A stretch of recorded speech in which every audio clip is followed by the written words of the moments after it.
Hi, this is ET370, Lecture 4B.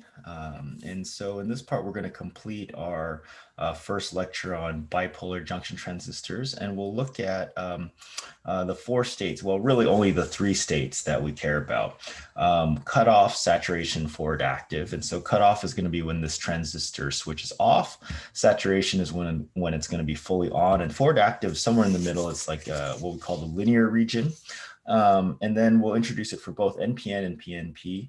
And in the last part, we'll look at specifically an NPN understanding from like the holes and the electron carrier perspective.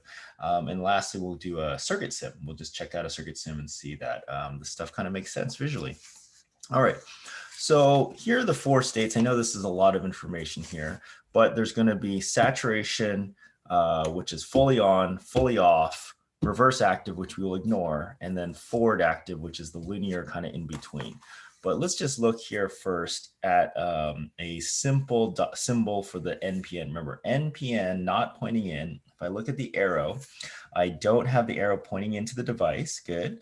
E is attached to the arrow, B is the middle, and C is left over. Good. I haven't labeled the currents, but I did label three of these voltages. VCE, notice the first letter is the positive, good. VBE, the first letter is the positive, and VBC, the first letter B is the positive. Okay.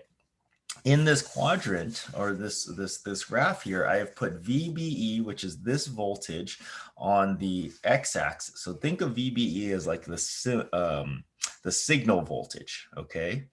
And then VBC is this voltage here, all right? So remember, small signal into B enables a large current to go from C to E, all right? And we had this kind of plunger analogy. So let's look at the saturation or fully on. When VBE is positive, okay, so remember low pressure here, we have high pressure here, good. Then we can get some current to flow and pump up this pump. VBC positive means this pressure is even higher than the source over there. So we have super high pressure at B in this situation, this first quadrant. Okay, let me repeat that. If VBE is positive and VBC is positive, that means the pressure at this point is higher than both E and C. So I have super high pressure here. That's really making this pop top off, and a lot of current can flow down here. And more pressure is not going to change the ability. This is kind of saturated in terms of how much current is going to flow. Okay, so this is fully on, right? In the applications that you guys are going to use, you guys are going to probably bounce between fully on, fully off. And so what's fully off? Well, fully off is in this quadrant where VBE is now negative. Okay, so that means this pressure is even lower. It's like a vacuum than E, right? And VBC is now negative. What does that mean? That means there's a high pressure here and a low pressure there. Okay, so that means this pressure point is actually even below E. So this thing is sucked down. Even if there's a high pressure here and a low pressure here in these cases, it doesn't matter because there's a super low pressure at the point B. This plunger is sucked down, no current can flow. Okay, so you have saturation fully on to fully off. Now the interesting one, and admittedly the one that we actually try to avoid, is actually the linear region, right? This linear region. Now, this is not avoided in like signals and audio stuff, but for motor applications, typically you're just bouncing back and forth using your PWM between fully on, fully off. Remember that switch opening and closing. But let's look at this. Here you have a medium pressure. And so what do we have? We have VB as positive and VBC as negative. So VBC as negative means there's actually a higher pressure at C and a lower pressure at B. And VBE positive means there's a higher pressure at B than E. So can you imagine that this pressure is actually in between E and C? So you're kind of in the middle here. So you have a medium pressure flow, even if it's high and low, and this plunger, can variably go up and down, allowing a varied amount of current to flow. Okay, so this is our linear or variable region. Okay, all right. I hope that makes sense. Let's look at the PNP version. So the PNP version is right here. Okay, so the PNP version, I'm going to first draw the symbol, make sure everything is correct. I have the ECB. Notice the difference between here. I'm just going to contrast it. I kind of flip this, but still I'm going to think current, high pressure here, low pressure here, and currents going from top to bottom. Okay. And notice I have the arrow here. Okay, so that means this is attached, the emitter is attached to the arrow, good. B is in the middle and C is the leftover, good. And I have VCE, same thing here, VCE, but the positive now is at the bottom here next to the C. Again, I have VBE and I still have VBC, so those didn't change, however. And then the positive is plus, minus, good. Okay, good. So we can again draw the same axes, VBE and VBC, right? VBE and VBC just like before, VBE and VBC, good. Now you have 4 states, but really only use 3. So we have saturation, cutoff, forward active, and reverse active, we ignore. Okay, let's just look at the saturation first, just like before. So what does saturation mean again? Fully on. So our hydro analogy for the PNP was this hinge, right? So VBE being negative, that's this guy. What does that mean? If VBE is negative, we have a higher pressure at E than B. Okay, that's fine. Okay, so this is a lower pressure relative to E. Good. And what does this mean? VBC is also negative. So that means this pressure is even lower than C here. So this is super low pressure. What does super low pressure mean? Well, in this case, it's like a vacuum sucking current this way and opening up this flap as large as possible. And now a large amount of current flows. Okay, so hopefully you can see how this is saturation. All right, let's look at the cutoff situation. So in the cutoff situation, we have in these quadrants, VBE is positive. Okay, so that means B is a higher pressure than E, and VBC is positive. So this is a higher pressure than C, and a higher pressure than E. So B is now super high pressure. Okay, it's super high pressure. You have a huge pressure here. That's keeping this thing closed. Okay, once this is closed, even if you have a high pressure to low pressure across these 2 terminals, no current can flow. Okay, and then the last one, remember, this is kind of like in the middle, the linear forward active region here. What do we have? We have VBC is positive. Okay, VBC is positive, so this pressure is above here, and VBE is negative, so this pressure at the E is actually above B. So this B is floating the pressure here somewhere in between, which means that, yeah, okay, so high pressure, low pressure, medium pressure, yeah, some current can go through. It can open up this flap here and allow current to flow. Okay. All right, good. So I hope you have an understanding of what's going on based on these hydro analogies and these quadrants. All right. Okay, so let's look at just NPN, and I want to look at it from the perspective of the P and N type material and try to go through these different quadrants. We're going to go through the cutoff, we're going to go through saturation, and then the variable one, and then look at a circuit sim. Okay, so let's look at cutoff first. So cutoff is this one here. So in cutoff, what do we have? Cutoff, we have VBE and VBC is negative. Okay, so now I'm going to actually draw the NPN ice cream sandwich. And I'm going to apply just a high pressure at C and a low pressure at E. So just high pressure at C. So just, I don't know, I give it a number, 10 volts. Okay.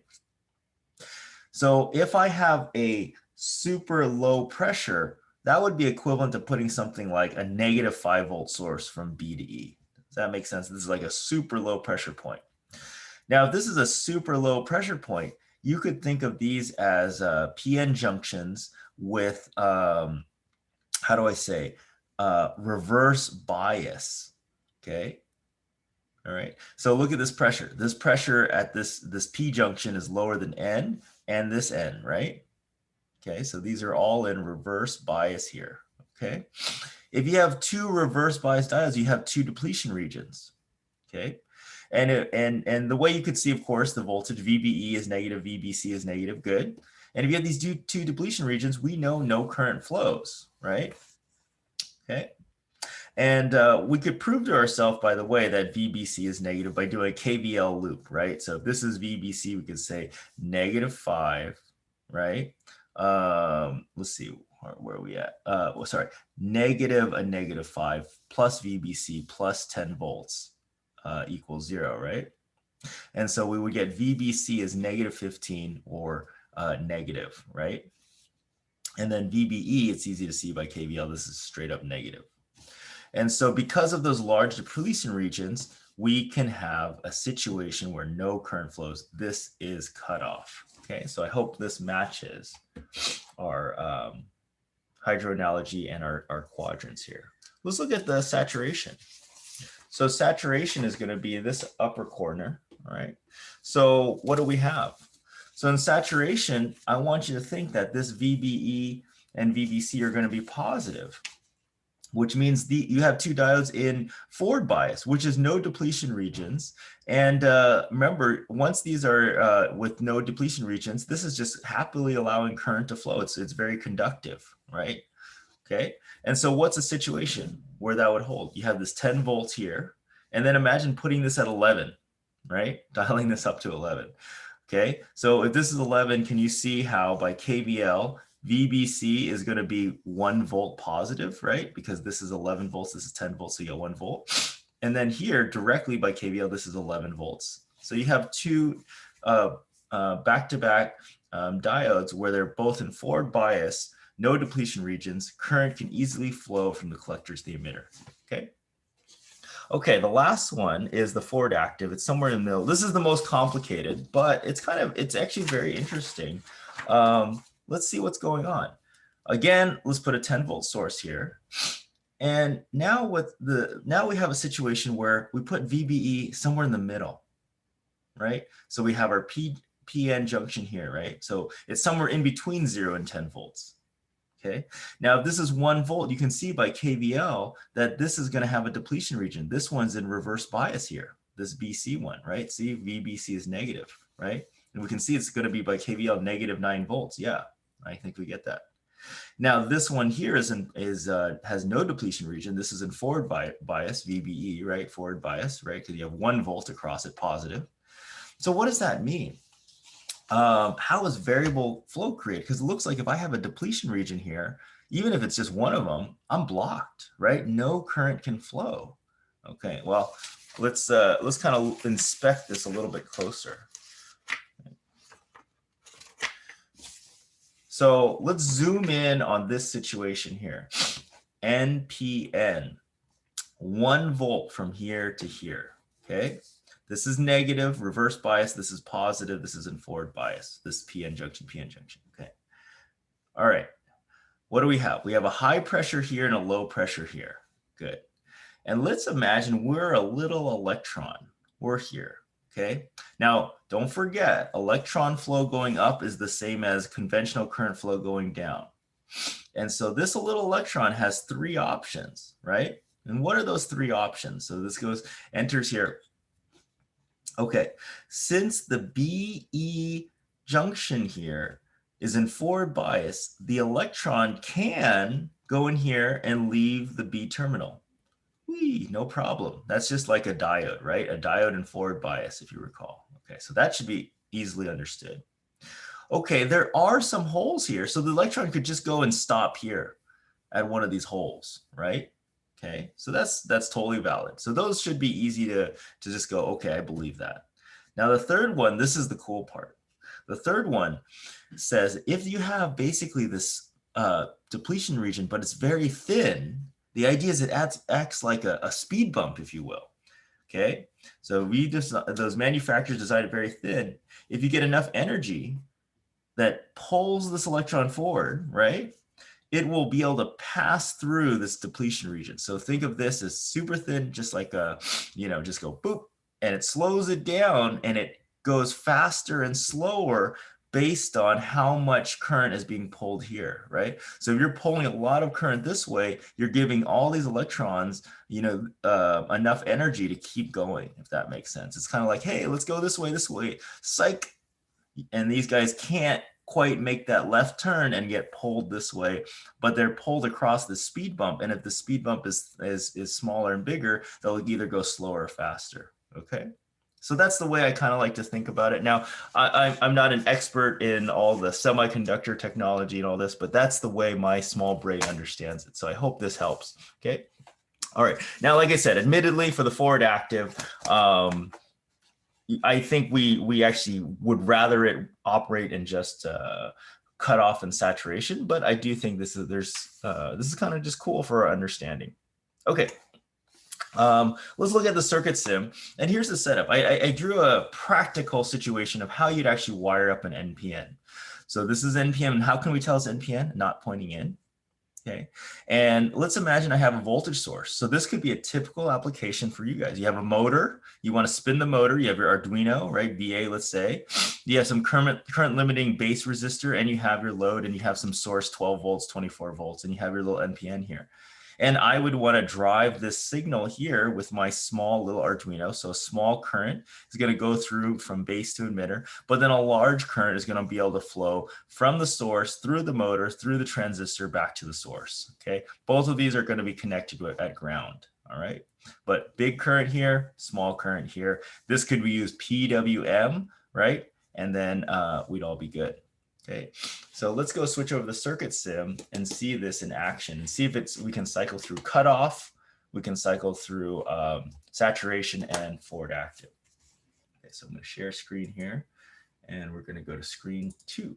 Okay, so let's look at this. So I have the same setup. V source this is 12 volts, 10 ohms.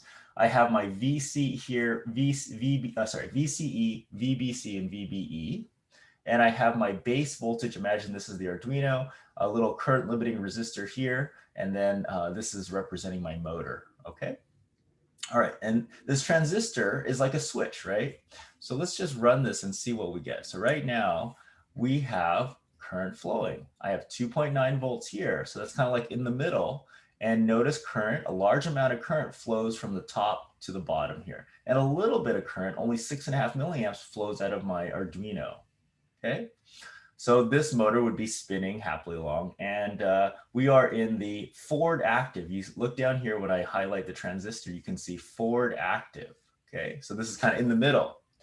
Now, what if I bring this base voltage all the way down to negative, actually? Negative voltage here, what happens? Cut off, right? You can see it cut off. You see no current flowing, okay? And I increase all the way up to 0. Even at 0, nothing really, okay? Nothing really. And then finally, I'm allowing some current flow. Very small, but I only have a very small amount of voltage here, okay? So in the linear region, you can see that the current, these currents here, notice these two currents are very similar, 184, 186. It's very, it's linear to this, right? As that changes, those other change, right? Good, okay? But now let's go into the saturation mode.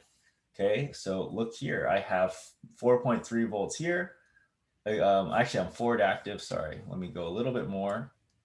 Let's see if I can get it into saturation. Yep, there we go. Notice I'm in saturation now. Still not too much current, but more current. And now current is really flowing here. And if we look at the voltage, let's look at this voltage. Look at VBE. VBE is now above VCE. It's a super high pressure at B from B with respect to E, okay? Whereas if I were in the forward active region, let's look at what's going on. VBE is under VCE and VBC is negative. So hopefully that matches your intuition. And then if I go all the way to cutoff again, look at the voltage of VBE, it's negative, right? Super low pressure. So I hope these voltages match that quadrant diagram. I hope this this little circuit sim kind of highlights the intuition that I want you to get, where this is acting like a switch. And if we could get this voltage to go up and down, and PWM this, we could drive this guy at a, what do you call it, at a variable rate, okay? All right, well, I hope this lecture helped a lot, and see you at the next one.